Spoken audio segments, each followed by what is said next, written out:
स्वागत है आपके इस बहुत ही खास वीडियो में जिसमें हम आज आपको पढ़ाएंगे रेस्पिरेशन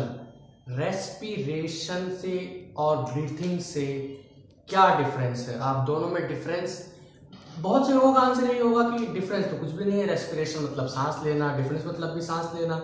लेकिन आज मैं आपको बताऊंगा रेस्पिरेशन और डिफरेंस के बीच का जो एक बड़ा अंतर जो कोई भी नहीं बताता, वो मैं आज आपको बताऊंगा। रेस्पिरेशन और डिफरेंस के बीच का एक बड़ा सा अंतर आज हम कम कर देंगे।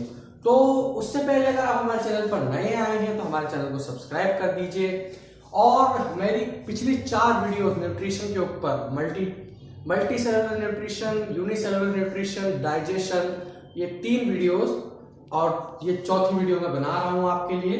ठीक है, इससे पहले की 3 वीडियो के लिंक मैं आपको डिस्क्रिप्शन बॉक्स में दे दूंगा, आप उन्हें जाकर जरूर देख लीजिएगा, तभी आपको ये लेक्चर समझ आएगा। तो चलिए हम स्टार्ट करते हैं रेस्पिरेशन।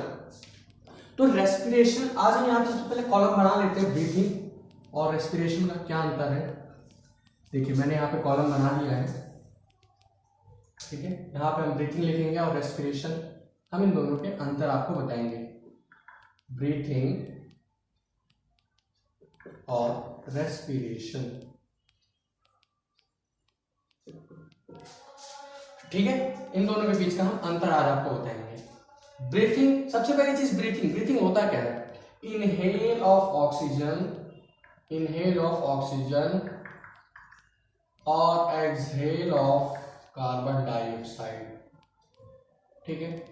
बस सिंपल सी डेफिनेशन है ब्रीथिंग की, inhale of oxygen, exhale of carbon dioxide. अब बहुत से लोगों का ये भी सवाल होगा कि रेस्पिरेशन भी तो यही चीज है, inhale of oxygen and exhale of carbon dioxide. नहीं, रेस्पिरेशन का क्या मतलब होता है? रेस्पिरेशन का मतलब होता है द ब्रेकिंग ऑफ ग्लूकोज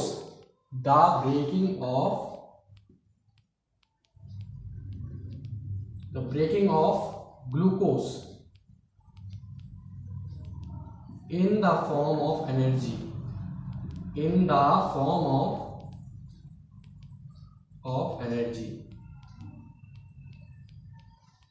आप लोगों ने एटीपी का नाम जरूर सुना होगा, एडिनोसिन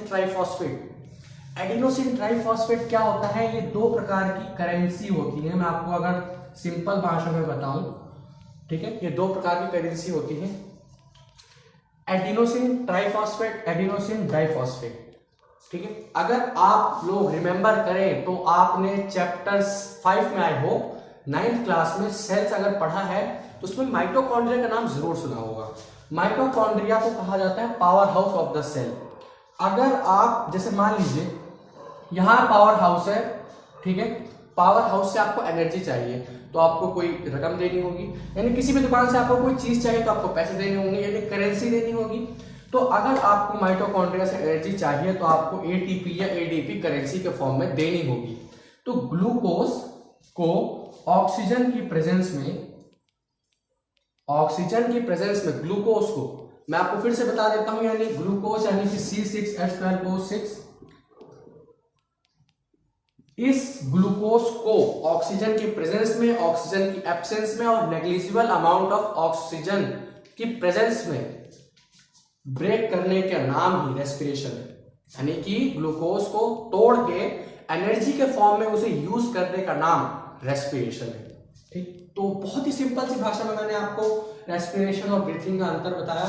इसके बाद आप लोगों में से कोई भी ब्रीथिंग और रेस्पिरेशन का आंसर चुटकियों में दे देगा, ठीक। इसके पीडीएफ नोट्स मैं डिस्क्रिप्शन बॉक्स में दे दूंगा, आप उन्हें जाकर जरूर देख लीजिएगा, हैंड रिटन नोट्स हैं, ठीक है।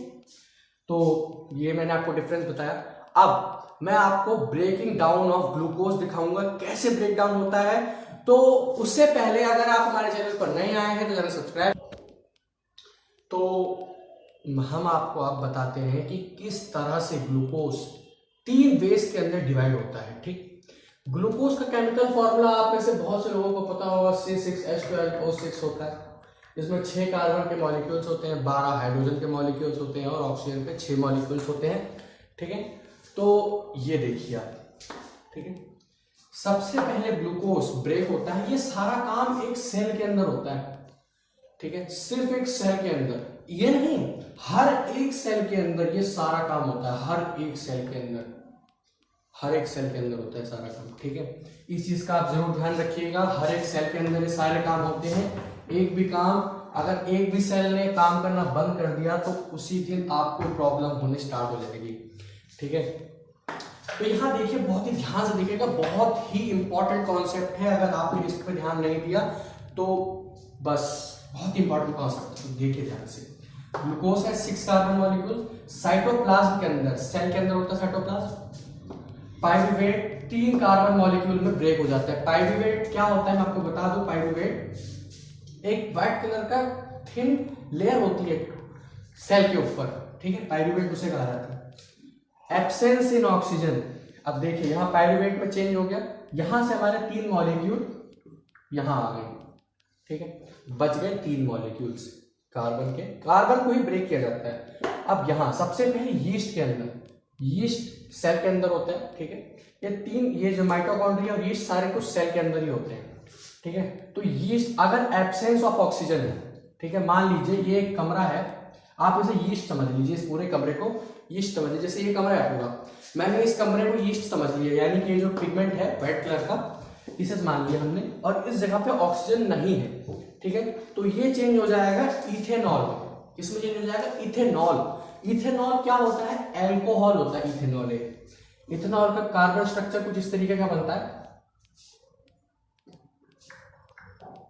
अगर आपने चैप्टर 4 पढ़ा है तो आपको पता होगा, ये उनके पार्ट्स हैं, ठीक है, इथेनॉल एल्कोहल के पार्ट है, ठीक है। इथेनॉल में कार्बन डाइऑक्साइड और एनर्जी के फॉर्म में ब्रेक हो जाता है। जैसे कि मैंने आपको बताया था कि ग्लूकोज को एनर्जी के फॉर्म में ब्रेक कर देना, ब्रेक डाउन हो जाना ग्लूकोज का एनर्जी के फॉर्म में, इसी को कहा जाता है रेस्पिरेशन। तो किस तरीके से ब्रेक डाउन होता है वो मैं आपको बता रहा हूं, तो बहुत ध्यान से सुनिएगा। तो ये ब्रेक होता है इथेनॉल में, ethanol plus CO2 plus energy, ठीक है, ये इस तरीके से ब्रेक होता है।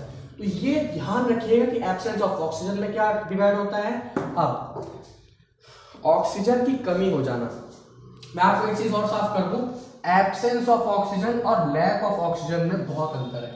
एब्सेंस ऑफ ऑक्सीजन का मतलब होता है कि नहीं है, बिल्कुल ही नहीं है, यानी कि 0%,